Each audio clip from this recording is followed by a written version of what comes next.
બનાસકાંઠામાં 11 help desk કમ document collection centre કાર્યરત કરાયા। બનાસકાંઠા જિલ્લા ચૂંટણી અધિકારી મિહિર પટેલના માર્ગદર્શન હેઠળ મતદાર યાદી ખાસ સઘન સુધારણા કાર્યક્રમ 2026 અંતર્ગત બનાસકાંઠા અને વાવથરા જિલ્લાના નો મેપિંગ અને અનકલેક્ટેબલ કેટેગરી સહિતના કોઈપણ મતદારોના પુરાવા જમા કરાવવા માટે તેમજ નાગરિકોને ફોર્મ 6, 6A, 7 અને 8 સંબંધિત જરૂરી માર્ગદર્શન સરળતાથી મળી રહે તે માટે પાલનપુર કલેક્ટર કચેરી તથા મતદાર નોંધણી અધિકારી સહિતની કુલ 11 કચેરીઓ ખાતે હેલ્પ ડેસ્ક કમ ડોક્યુમેન્ટ કલેક્શન સેન્ટર શરૂ કરવામાં આવ્યા છે। આજરોજ પાલનપુર કલેક્ટર કચેરી ખાતે નિવાસી અધિક જિલ્લા કલેક્ટર સીપી પટેલ દ્વારા ડોક્યુમેન્ટ કલેક્શન સેન્ટર કમ હેલ્પ ડેસ્ક સેન્ટરનું રિબિન કાપીને ઉદ્ઘાટન કરાયું હતું। SIR અંતર્ગત બનાસકાંઠા અને વાવથરા જિલ્લા બંને મળીને કુલ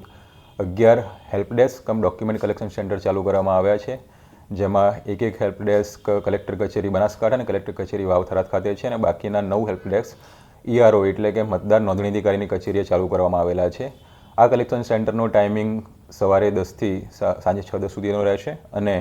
જાહેર રજાના દિવસો સિવાય આ જગ્યાએ આપણે કોઈપણ મતદાર છે જેમના નો મેપિંગમાં નામ હોય, નો મેપિંગ એટલે કે એવા મતદારો કે જેમનું નામ 2002ની મતદાર યાદીમાં લિંક ના થઈ શક્યું એમના મધર ફાધર કે દાદા દાદી સાથે, એવા મતદારો આ જગ્યાએ આવીને એમના ડોક્યુમેન્ટ સબમિટ કરાવી શકશે અને વધુમાં નવા મતદારો હોય તો એમના ફોર્મ 6 અથવા ફોર્મ 7 અને 8 પણ અહીંયા જમા કરાવી શકશે।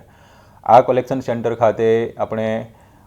જે સ્ટાફ નિમણૂક કરેલો છે એ સ્ટાફ બધી માહિતીથી વાકેફ છે, તો આપણે કોઈ પણ મૂંઝવણ હોય SIR બાબત તો આપ ત્યાં જઈને પોતાની મૂંઝવણ દૂર કરી શકો છો।